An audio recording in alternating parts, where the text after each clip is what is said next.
여러분 안녕하십니까? KBC 8시 뉴스입니다. 치솟기만 하는 물가에 밥 한 끼 사 먹기 무서운 요즘 지갑이 얇은 대학생들의 부담은 더 클 수밖에 없는데요. 대학들이 밥값 부담이 커진 학생들을 위해 아침 한 끼라도 단돈 1,000원으로 해결할 수 있도록 나서고 있습니다. 정의진 기자의 보도입니다. 아침 8시를 갓 넘긴 시각. 학생들이 편의점 앞으로 하나둘 모여들더니 줄을 서기 시작합니다. 잠시 뒤인 8시 반부터 배급되는 1,000원 도시락을 구입하기 위해서입니다. 가격도 싸고 맛도 좋고 그래서 제가 엊그제 처음 왔었는데 확실히 아침에 와서 줄 서서 먹는 게 좋더라고요. 이른바 해자 도시락에 버금가는 푸짐한 양이지만 가격은 4분의 1 수준에 불과합니다. 개시 5분 만에 준비된 도시락 160개는 모두 완판됐습니다. 삼각김밥이 제일 가격이 싼 게 1,000원이잖아요. 근데 도시락을 1,000원에 살 수 있다고 하니까 너무 좋아가지고 왔어요. 이렇게 1,000원 아침밥을 주는 대학들이 늘고 있습니다. 광주에서는 지난 2015년 전남대를 시작으로 올해부터 조선대와 호남대 등이 1,000원 아침밥 대열에 합류했습니다. 하루 식비 부분에서 거의 한 50% 가까이가 절약되는 느낌이 있어서 아주 좋습니다. 학생들의 반응이 좋다 보니 순천대 등 전남 지역 5개 대학 또한 전남도의 지원을 받아 단돈 1,000원에 식사를 제공하기로 했습니다. 앞으로 그 학생들의 만족도 조사나 호응도를 좀 봐서 2학기에 또 확대 개편할 예정입니다. 치솟은 물가로 밥값 부담이 높아진 학생들에게 1,000원 밥상은 따뜻한 한 끼 이상의 의미가 되고 있습니다. KBC 정의진입니다. 17년간 제자리 걸음만 반복하고 있던 어등산 관광단지 개발 사업이 오는 8월쯤 사업자 재공모에 나설 걸로 보입니다. 이미 신세계가 어등산에 그랜드 스타필드를 조성하겠다는 의사를 밝힌 가운데 추가로 사업 의사를 밝히는 기업이 나올지가 관건입니다. 박성호 기자의 보도입니다.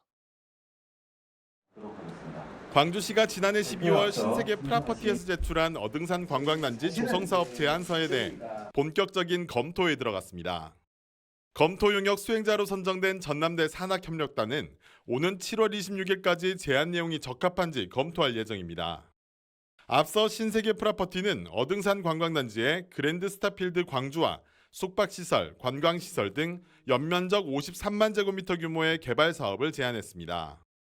광주시는 검토 용역이 끝나면 신세계의 제안 규모를 기준으로 다른 기업의 추가 참여 의사를 확인하기 위해 오는 8월부터 제3자 공모 절차에 들어갈 예정입니다.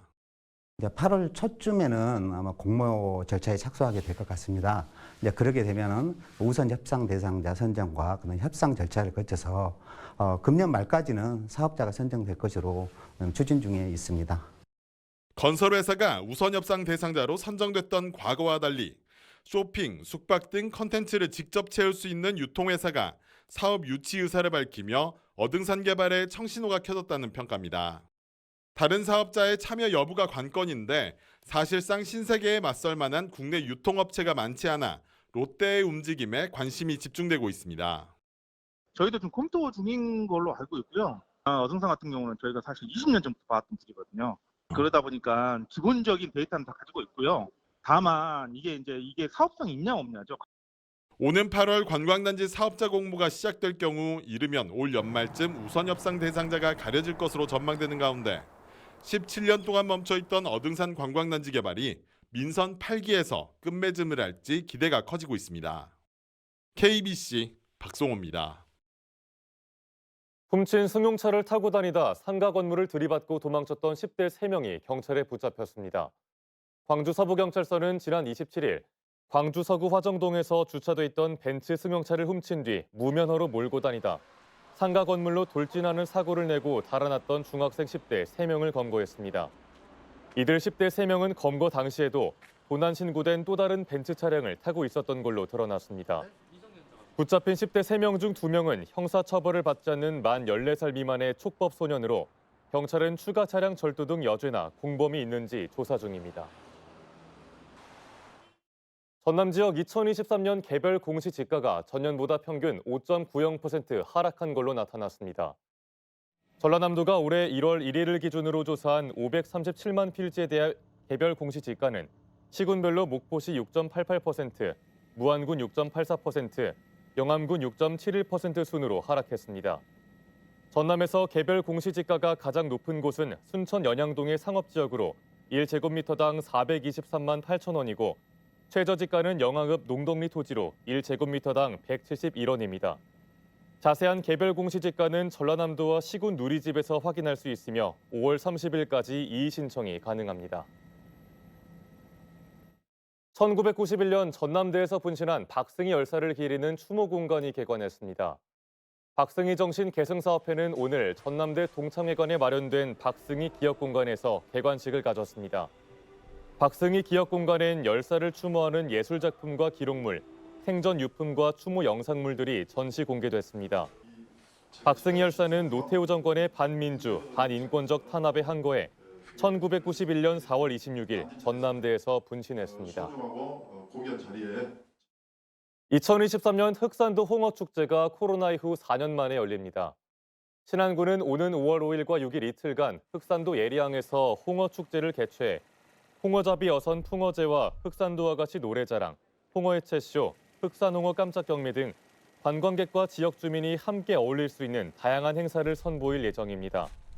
흑산도 인근 해역은 수심이 깊고 뻘이 많아 홍어 서식과 산란의 최적지로 알려져 있으며 홍어잡이 어선 19척이 연간 60억 원의 위판고를 올리고 있습니다. 끝으로 날씨입니다. 주말인 오늘 광주와 전남 대부분 지역에 비가 내렸습니다. 어젯밤부터 내린 비 양은 광양 23mm를 최고로 여수 22mm, 순천 13mm 등 최대 20mm 수준이었습니다. 비가 그친 뒤 내일부터는 맑은 날씨와 함께 기온도 다소 오르겠습니다. 내일 낮 최고 기온은 광주 21도, 목포 19도, 순천 22도 등 19도에서 23도 분포로 오늘보다 2도에서 3도가량 높겠습니다. 하지만 내일까지 곳곳에서 강한 바람이 불 걸로 예상돼 농작물과 시설물 등 관리에 주의가 필요합니다.